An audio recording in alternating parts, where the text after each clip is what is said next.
Fala, moçada! Tá começando mais um episódio do De Primeira, o programa que mostra pra você a história do Campeonato Paranaense 2025. No programa de hoje, tudo sobre a terceira rodada da primeira fase do Campeonato Paranaense, uma rodada que teve o Cianorte disparando na liderança como o único time com 100% de aproveitamento, uma rodada que não teve vitória dos times da cidade de Curitiba. Os grandes clubes da capital não venceram na terceira rodada do Campeonato Estadual. A gente vai mostrar tudo isso pra você no De Primeira de hoje. Comigo aqui no programa, André Pugliese e Robson De Lázari. Tudo bom, Dedé? Beleza? Beleza, salve Porto, Robson De Lázari. E se o Robson está, tem alguém que não está. De novo, né? Mas é por um motivo, se bem que é por esse motivo ou é por outro motivo. Acho que o Porto pode fazer esse anúncio, que é um anúncio muito importante, né, Porto? O Perdigão alega um motivo nobre pra não estar aqui conosco hoje, hein? Robson De Lázari, tudo bem? Bem-vindo mais uma vez. Opa, enquanto o Perdigão tá chinelando, Portinho, um abraço pra você, um abraço pro André, pra todos que nos acompanham. Eu tô aqui, sempre a postos, é só chamar. Recebi o comunicado da diretoria e cheguei em tempo de participar do programa dessa terceira rodada. Claro que eu tô brincando, né? O motivo, como o Porto vai dizer daqui a pouco, é nobre pro Perdigão não estar aqui. Suspense, vai falar já ou no fim do programa? Já, o Perdiga vai ser vovô, cara. Olha que legal, cara. Vovô Perdiga. A Duda, que é filha do Perdigão, tá pra ter o seu nenenzinho aí. A Clara tá chegando, a netinha do Perdiga, então por isso ele não tá com a gente hoje aqui. E a gente pediu no último programa que os clubes mandassem pra gente também ímãs de geladeira aqui pra gente decorar a nossa geladeirinha aqui do estúdio do De Primeira. E já chegou o primeiro, ó. O Atlético mandou pra gente um imã de geladeira que eu vou aqui com muito orgulho colocar na nossa geladeira. Olha aí. Pra gente começar a completar essa geladeira aqui com os ímãs dos clubes paranaenses. Você que mora no interior, você que tem aí um imã de geladeira do clube da sua cidade, entre em contato com a Federação Paranaense de Futebol que a gente vai buscar na sua casa um imã de geladeira para colocar. Será aqui. Que vai rolar aquele meme? Eu não sei nem se é exatamente assim como tudo começou. E aí lá no final a gente vai mostrar a geladeira cheia, repleta de ímãs. Time da Série A. O Porto vai buscar, hein? Eu vou na sua casa. Em Pato Branco, em Cascavel, se tiver um imã. Eu vou na sua casa. Antes de começar a falar da terceira rodada do Campeonato Paranaense, os recados de sempre. TV FPF no YouTube é o canal da Federação Paranaense de Futebol, para você acompanhar o programa de primeira, para você acompanhar os melhores momentos, os gols das partidas lá no YouTube da Federação. Se inscreve no canal, deixa o seu like no vídeo, compartilha o vídeo do De Primeira com um amigo seu aí que também vai gostar do programa e aperta o sininho aí para você receber as notificações de quando tem vídeo novo na TV FPF. Nas redes sociais, @FederaçãoPR, para você seguir a FPF lá no X, no Facebook, no Instagram e ficar por dentro de todas as novidades do futebol paranaense. Na tela, os resultados da terceira rodada da primeira fase do Campeonato Paranaense, que começou com uma goleada. Jogando em casa, o São Joséense perdeu para o Cianorte por 5-1. O Cianorte igualando a maior goleada do campeonato até agora, né? O Atlético tinha feito 5-1 no Rio Branco na segunda rodada. Agora o Cianorte na terceira já faz 5-1 também e como visitante. Como eu falei no começo do programa, o único time com 100% de aproveitamento é o Cianorte e com essa grande vitória jogando em São José dos Pinhais. Lá em Pato Branco, o Azures impôs ao Atlético a primeira derrota da temporada. A primeira vez que o Furacão perdeu em 2025 foi para o time de Pato Branco, 1-0 para o Azures. O Londrina, jogando em casa, perdeu para o Maringá. No Clássico do Café, o Maringá, atual vice-campeão, derrotou o Londrina por 3-2 em pleno Estádio do Café. O Cascavel venceu o Curitiba, jogo lá no Olímpico Regional, 1-0 para a equipe da Serpente. O Paraná empatou com o Andraus, o jogo foi na Vila Capanema, 0-0. E o Operário de Ponta Grossa derrotou o Rio Branco por 2-0, jogo lá em Ponta Grossa. O meu destaque, Porto, o meu boa noite, bom dia, boa tarde, boa madrugada dessa segunda-feira é para a rodada dos golaços. Eu vou até pegar aqui posso acessar aqui o meu telefone? Claro que pode, claro. Vou pegar a minha cola virtual aqui. Tivemos golaços, né? No Maringá, Rodrigo Santos, o Iago Teles foi um gol bonito também, lembrando o Romário em 94. Do campeonato. Vitinho do Maringá foi um golaço. Matheus Guimarães do Azures foi um golaço. Jean Lucas do Operário foi um golaço. Clinton do Cianorte foi um golaço. E o Luiz Fernando foi meio sem querer, mas foi bonito também. Então, Golaço sem querer é sempre interessante. Mas enfim, muitos golaços, então vamos ver. E vamos ver todos aqui, né? A gente vai ver todos os gols e depois vai escolher qual foi o mais bonito dessa terceira rodada do Campeonato Paranaense.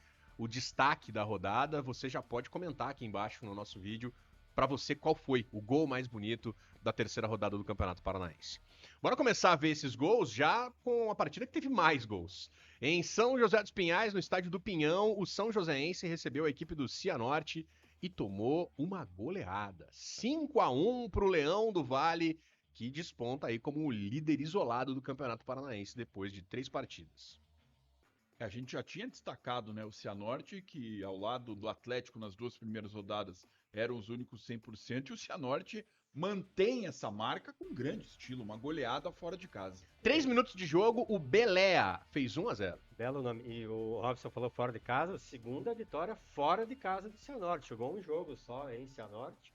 Isso, ganhou do Maringá e do São José. Esse gol foi bonito. Olha lá, ó. Oi? Passou e o Clinton meteu na rede. 5 minutos de jogo, 2-0 Cianorte. Começou bem, né? Dando grau, né? Mas aí tem aquela, né? 2-0 é um placar perigoso.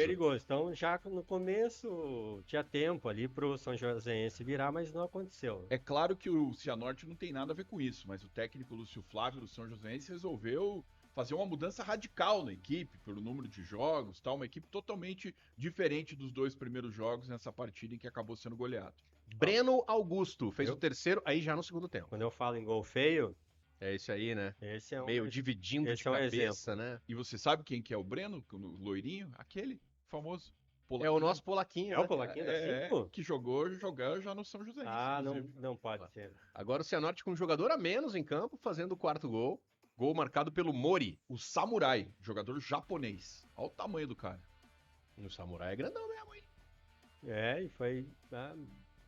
Jogou um gol, uma conclusão que parece fácil, a bola veio meio pingando ali, mas ele fez um bonito gol, nosso Moro. E aí aquele gol... O gol que você falou foi sem querer, né? Luiz Fernando, 5º gol, 5-0. E olha lá o cartãozinho vermelho em cima do Cianorte lá. Tava com um jogador a menos já e fazendo gol ainda pra cima do São Joséense. O gol de honra vai sair no finalzinho do jogo. Gol marcado pelo João Vitor, pra diminuir um pouco a goleada, mas realmente um 5-1, assim, um atropelo do Cianorte jogando como visitante. E se o Cianorte larga muito bem com 3 vitórias, o São Joséense 3 derrotas. O jogo dos extremos, né, que ficou muito claro. Vitória de goleada fora de casa do líder isolado da competição contra o lanterna não isolado, mas que toma uma goleada, assim como o outro lanterna, o Rio Branco também já tinha tomado uma goleada na rodada anterior. Imagina o Lúcio Flávio se explicando, né? Resolveu trocar o time inteiro pro jogo e tomou 5-1 em casa. O treinador teve que rebolar ali para conseguir explicar essa decisão. Porque daí fica aquela questão, né? Geralmente vai fazer uma troca, você joga com a possibilidade de perder. Mas aí quando perde, realmente fica esse questionamento, se deveria ter feito, se não deveria ter feito, enfim. Um problema a mais para o Lúcio Flávio administrar. E o São Joséense já com a corda no pescoço. E a camisa do São Joséense é uma das expostas hoje aqui no nosso mural do de primeira. Né? Hoje a gente tá dando uma moral aqui pros lanternas do campeonato, os times que estão lá embaixo. São aquela Joséense motivada, e o quem Rio Branco. Sabe os bons fluidos aí do de primeira não dá um... Deixa a galera dar uma recuperada. Pessoal, nas camisas tava lá no de primeira. Precisamos reagir. Vamos jogar a bola. Tá aí, grande vitória do Cianorte em 5-1 fora de casa, o Cianorte líder com 100% de aproveitamento. Depois a gente mostra a classificação direitinho do Campeonato Paranaense. Bora para Pato Branco, estádio Os Pioneiros. O Azures enfrentou o Atlético e venceu o Furacão. O Atlético, que tinha 100% de aproveitamento, tinha ganhado nas 2 primeiras rodadas, perdeu para o Azures, primeira derrota do Atlético na temporada 2025. O gol da vitória do Azures foi marcado pelo Matheus Guimarães, que acertou um belo chute para fazer esse gol. Quando falam de bola na gaveta, é isso aí. É lá onde a coruja dorme. A bola quase ficou parada ali, um grande arremate do Matheus Guimarães, que entrou já com o jogo em andamento. E uma vitória conquistada ali na disposição do Azures, porque o Atlético foi bem melhor, né, Robson? O Azures ele teve uma chance claríssima no primeiro minuto do jogo, perdeu o gol até no rebote, e aí teve esse chutaço do Matheus Guimarães, que é o Matheus Robinho lá em Pato Branco, bola na gaveta e a comemoração ele grita porque eram só mulheres e crianças no estádio. É bom até explicar, né, que o Azures estava com essa restrição de público, né? Isso. E daí ele vem perto do alambrado e grita: "Te amo, mãe! Te amo, mãe!" Então, chama muito a atenção, porque a mãe dele, claro, era uma dessas espectadoras, ó. Isso que eu falei, ó. Essa foi esse bate-rebate aí na área, que o Azures perde o gol, chance com menos de um minuto de jogo. E depois só deu o Atlético o jogo inteiro. Só que futebol é bola na rede, né? Tem que fazer o gol, o Atlético não fez, o Matheus Guimarães meteu a bola lá na gaveta no Mikael e vitória do Azures. E o Atlético apresentou aí um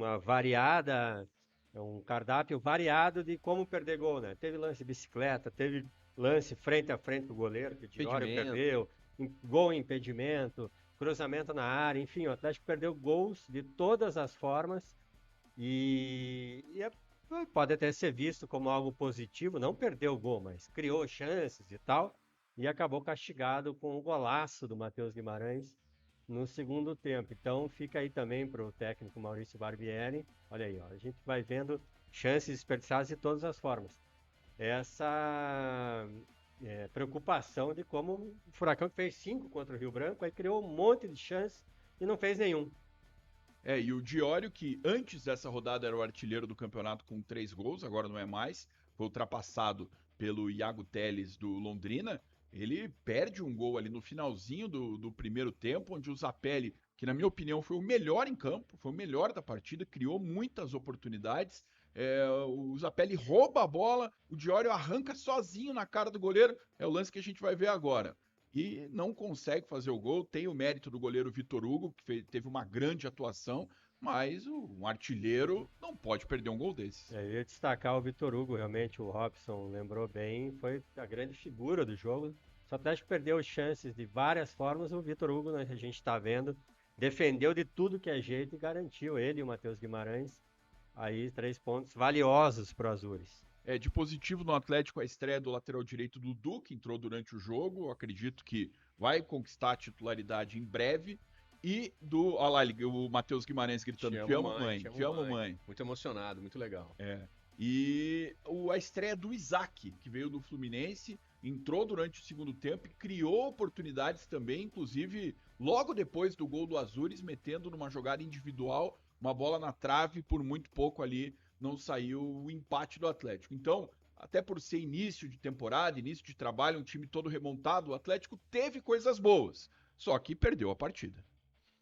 Grande vitória do Azures, derrubando aí a invencibilidade do Atlético na temporada. É zebra, hein? Ó quem tá aqui com a gente hoje no Tá ali a zebrinha. A nossa zebrinha, deu zebra, hein? A zebrinha tá ali pra mostrar para representar essa rodada em que os grandes clubes da capital não conseguiram vencer. E também para fazer a nossa homenagem ao Léo Batista, né? O grande Léo Batista. Se o Perdigão estivesse aqui, ele imitaria a zebrinha. Como não está, Robson? Vamos lá. Deu zebra! Olha aí, ó. Isso aí. Quem é um pouco mais velho aí, acompanhou o Fantástico, os gols do Fantástico nos anos 80, o André Pugliese, a Lara Mota, somos dessa época. O Porto, mais ou menos. O Jefferson também, mais ou menos. Sou muito jovem. Nós três somos dessa época. A voz marcante de Léo Batista. Voz marcante de Léo Batista, ele entrava lá com os gols, com os resultados, e era muito popular na década de 80, principalmente, a loteria esportiva, né? E daí tinha o coluna 1, coluna 2 e coluna do meio, que é o empate. E quando o resultado não era o esperado, tinha uma zebrinha. Que aparecia e falava: "Deu zebra!" Tá aí a nossa homenagem ao Léo Batista, para representar também aí os resultados mais improváveis dessa imitação rodada. Dá para considerar homenagem? Acho que sim, acho que o Léo Batista está feliz com a homenagem do Robson Delasti. Agora a gente vai pro jogo que eu acho que foi o mais legal dessa terceira rodada do Campeonato Paranaense, tá? Paranaense dos clássicos, clássico do Café, Estádio do Café lá em Londrina. O Londrina recebeu a equipe do Maringá e foi um jogão com 2 viradas lá em Londrina. Quem saiu na frente foi o time da casa. O Londrina abriu o placar. Aliás, o Maringá abriu o placar, foi o time visitante. O Maringá abriu o placar com o Rodrigo. O Londrina vai proporcionar a primeira virada do jogo. Primeiro golaço do jogo. Né? É, uma sapatada aí, chute forte. Interessante Ajeitou de peito, né? a rede do Estádio do Café, ela é mais profunda, né? Dá um efeito diferente aí para os gols. Até essa batida de pênalti do Iago Teles, dá para considerar uma batida diferente. Esse pulinho aí, o torcedor fica maluco, né, com isso. Aí, se quer bater da forma mais arriscada possível, é desse jeito. Dá esse pulinho, o torcedor fica louco. O Iago Teles fez o gol de pênalti, empatando o jogo no final do primeiro tempo. Vocês estão falando do artilheiro do Campeonato Paranaense, hein? Com 4 gols, artilheiro isolado, porque ele vai fazer esse golaço aí. Comecinho da segunda etapa, ele vira o jogo pro Londrina e assume a artilharia do campeonato. Já é uma das figuras do campeonato, sem dúvida, o Iago Teles. E o Robson, que tem uma memória prodigiosa, não lembrou um pouco aquele arremate do Romário contra a Holanda? Que ele chega assim de primeira e pimba. Aquele acho que foi um pouco mais difícil, que a bola estava mais alta. Até eu vi uma entrevista do Romário essa semana, ele golaço, hein? Ele dizendo, vocês repararam que eu nunca mais fiz aquilo? Que é muito difícil de acertar. O Vitinho empata o jogo de novo para a equipe do Maringá, nessa bela batida de fora da área. O Maringá é um time fortíssimo. Ele perdeu em casa do Cianorte, mas criando muita chance. E já deu a resposta no Clássico do Café, na casa do Londrina. Logo depois do empate, o Moraes faz o gol da virada. 2 viradas, então, no jogo lá em Londrina. Um Clássico do Café marcante e que acaba com uma longa invencibilidade do Londrina contra a equipe do Maringá. Eram mais de 10 anos sem ganhar do Londrina. O Maringá não ganhava do Londrina. Um baita jogo emocionante. Teve a virada do Londrina e a gente pode considerar uma desvirada. A revirada. Do Maringá, revirada acho que é melhor. Foi um jogaço. Um detalhe do gol do Moraes, né? Aquela lei que nunca falha. A lei do ex para decretar a vitória do Maringá em cima do maior rival do Maringá no norte do estado, que é o Londrina. Esse clássico já foi até a final do Paranaense em 2014 e tem sim uma grande rivalidade entre as equipes, mesmo que o atual Maringá não seja o antigo Grêmio Maringá, que era lá desde os anos 60 o rival do Londrina. Mas tornou-se o principal time da cidade. Sem dúvida, o atual Maringá já é uma equipe grande no norte do estado, atual vice-campeão paranaense, vice-campeão também em 2022. E os dois times vão se encontrar esse ano na Série C do Campeonato Brasileiro. Vai ter Clássico do Café, um Clássico Paranaense, um Clássico do Norte do Paraná, no Campeonato Brasileiro da terceira divisão. O Maringá no passado subiu para a Série C, o Londrina quase subiu para B, mas acabou ficando na terceira divisão.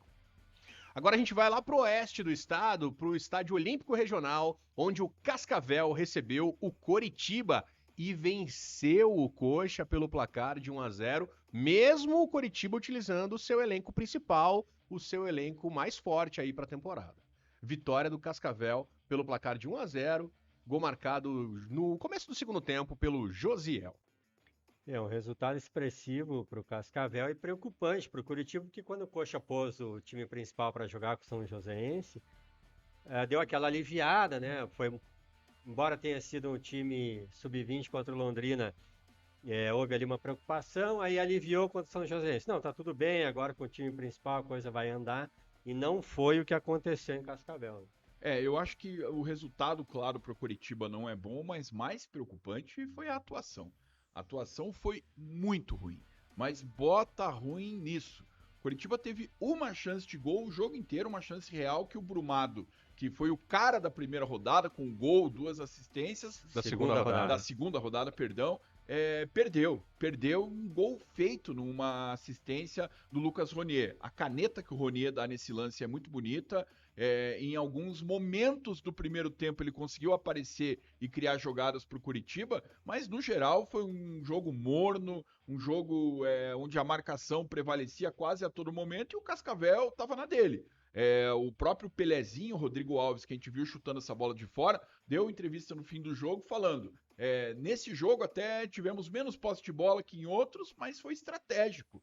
Sabendo da superioridade técnica do Coritiba, deixou o adversário ficar com a bola, aproveitou ali os momentos em que o Coritiba não estava inspirado, que foram muitos, e conseguiu naquela jogada lá pela direita, cruzamento do Serafini, gol de cabeça do Josiel. mas a atuação do Coritiba, que tinha responsabilidade com agora o elenco titular de conseguir suplantar o adversário, foi uma atuação muito ruim. Eu vou usar aqui, Porto, umas informações que um colega meu me enviou, inclusive está nessa mesa aqui ao meu lado, e que não pode ser só uma coincidência o Coritiba ir tão mal contra o Cascavel, né? O Robson me mandou aqui, eu vou passar os números. Olha o gol que o Brumado perdeu. Essa foi a chance do Brumado, né?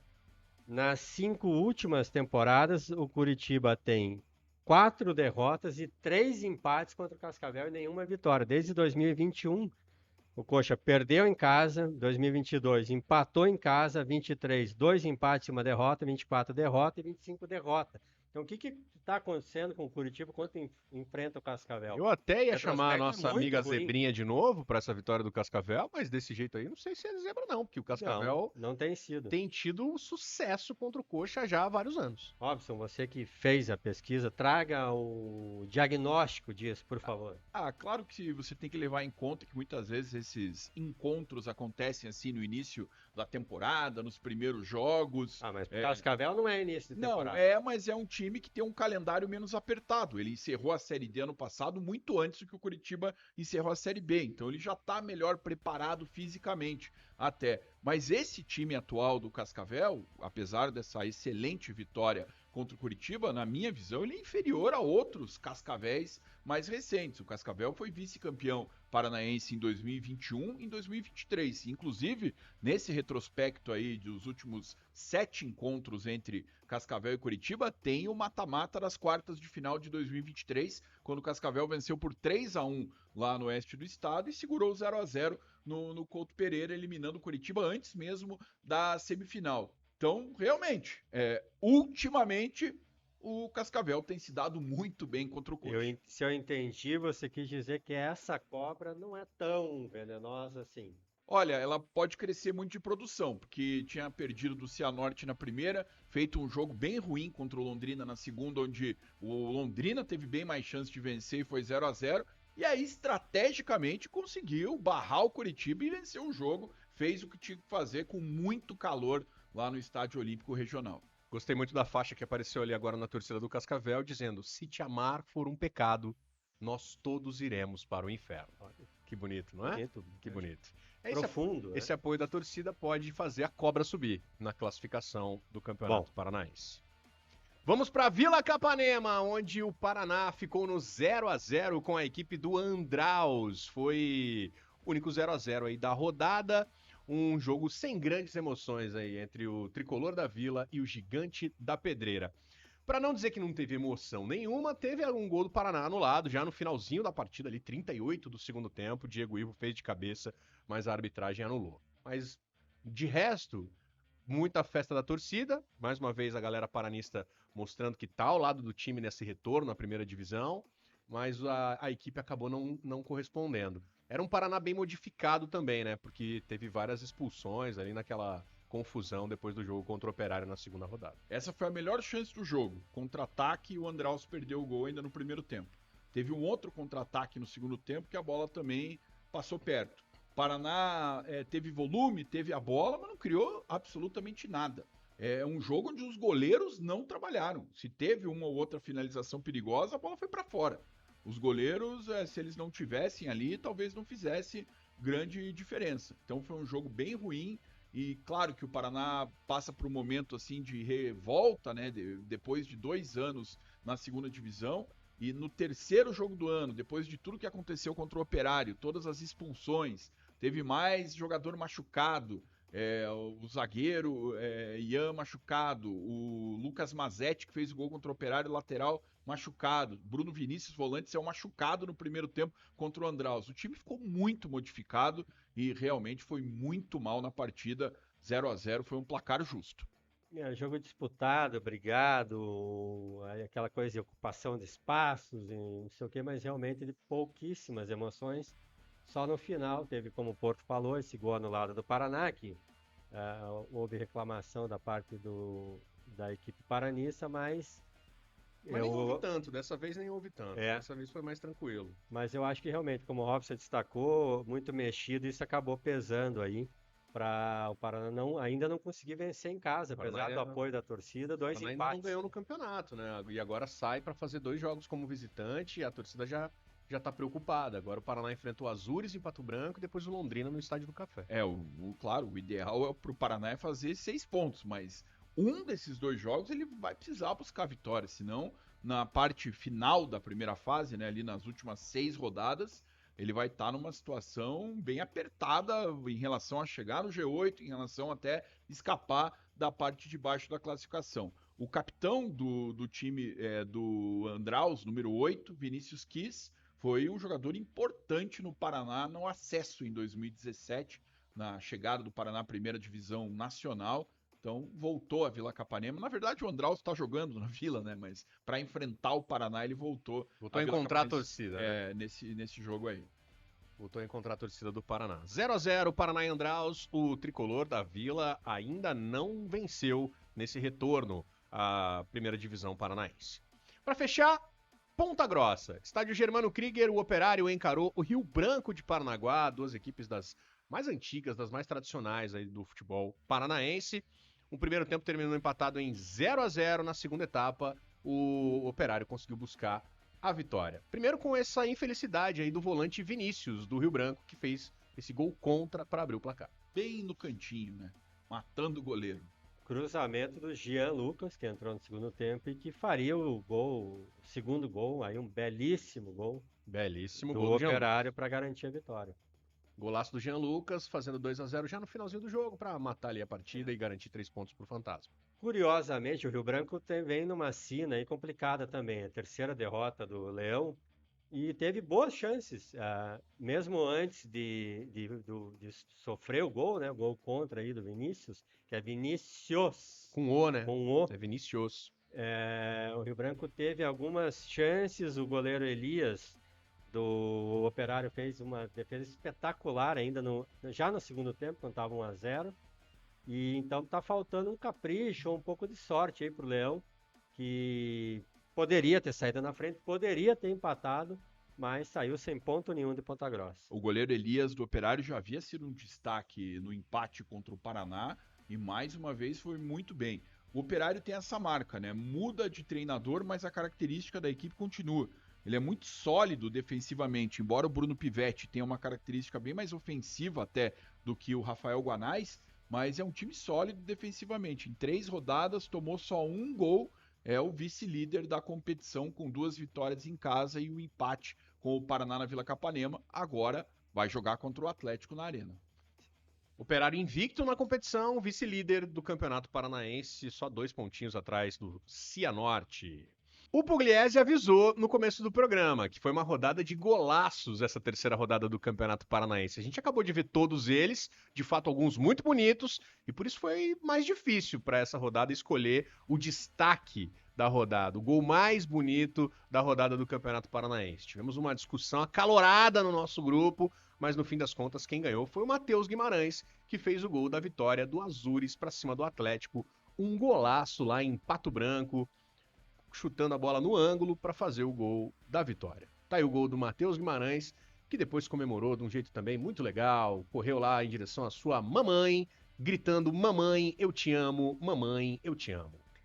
Golaço que ganha ainda mais relevância porque o Matheus Guimarães pensou, vou meter na gaveta. E o que ele fez? Meteu na gaveta. Meteu na gaveta. Belíssimo gol do Matheus Guimarães, o destaque da rodada, dessa terceira rodada do Campeonato Paranaense. A tabela de artilharia tem um novo líder. A gente destacou aqui o Iago Teles, do Londrina, que já tinha feito 2 na primeira rodada contra o Curitiba e agora, mesmo com a derrota do Londrina para o Maringá, fez mais 2 gols. Então, o artilheiro do Campeonato Paranaense é Iago Teles, do Londrina, 4 gols em 3 rodadas de campeonato estadual. Gostei dessa arte. Desculpe, Porto. Não, imagina. Bonita, é. Falando. Tem os pequenininhos ali, um médio. E o Iago Teles gigantão, né? O Diório é o vice-líder ali na tabela de artilharia, tem 3 gols marcados, e depois vem a galera que já fez 2 gols. O Bosquilha, do Operário, o Matheus Moraes, do Maringá, o Matheus Babi, do Atlético, e o Guilherme Belea, do Cianorte. 2 gols para cada um deles. O Iago Teles despontando aí como artilheiro da competição. E só faz 2 gols, né? Se for fazer um, ele não quer fazer. Um, ele prefere não fazer nenhum. Fez 2 no Curitiba, e agora 2 no Maringá. E 2 de pênalti, né? Bateu muito bem os dois Bem pênaltis. cobrado. Contra o Maringá e contra o Coxa também. Vamos dar uma olhada na classificação do Campeonato Paranaense, depois de 3 rodadas já completadas, são 11 rodadas no total, nessa primeira fase, e 3 já foram, hein? O único 100% é o Cianorte, o Leão do Vale, tem 3 jogos e 3 vitórias, 9 pontos na classificação, tá lá em primeiríssimo lugar. O Operário, 2 vitórias, 1 empate, 7 pontos, é o vice-líder. Aí vem o pessoal que tem 6 pontos, que ganhou 2 e perdeu 1. O Atlético, o Maringá e também a equipe do Azures. Com 4 pontos, 1 vitória, 1 empate e 1 derrota. O Londrina, o Andraus e o Cascavel. Fechando o grupo de classificação, tá? O Cascavel em 8º lugar, fecha ali o G8, a galera que vai pro mata-mata do Paranaense. Quem está fora do grupo de classificação nesse momento? 2 grandes clubes da capital. O Coritiba está em 9º lugar com 3 pontos, 1 vitória, 2 derrotas. E o Paraná está em 10º lugar com 2 pontos, 2 empates e 1 derrota. E aí, na zona de rebaixamento, os 2 times que ainda não pontuaram. Tem 3 jogos e 3 derrotas. O Rio Branco de Paranaguá e o São Joséense, os times que a gente está homenageando hoje aqui no De Primeira com as camisas no nosso estúdio.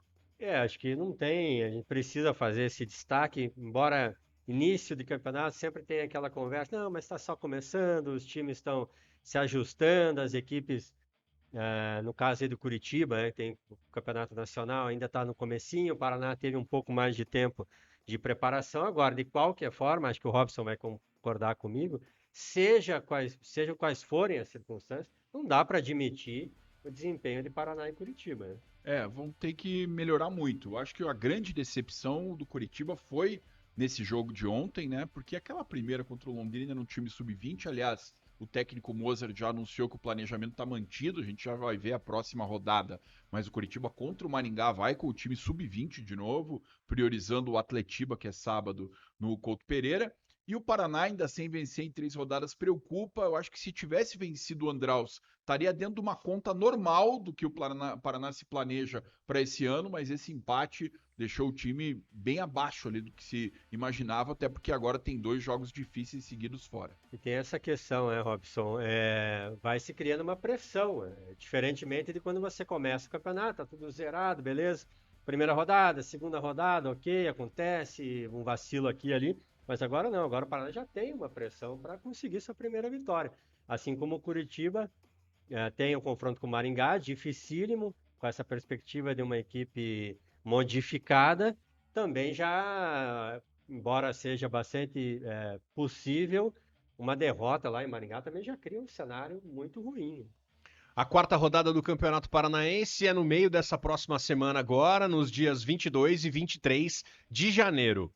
Quarta-feira, dia 22, 3h30 da tarde. Já tem bola rolando no estádio do Pinhão, em São José dos Pinhais, para São Joséense e Cascavel. O São Joséense tentando aí somar seus primeiros pontos contra o time da Serpente. Esse jogo tem transmissão lá no canal da N Sports.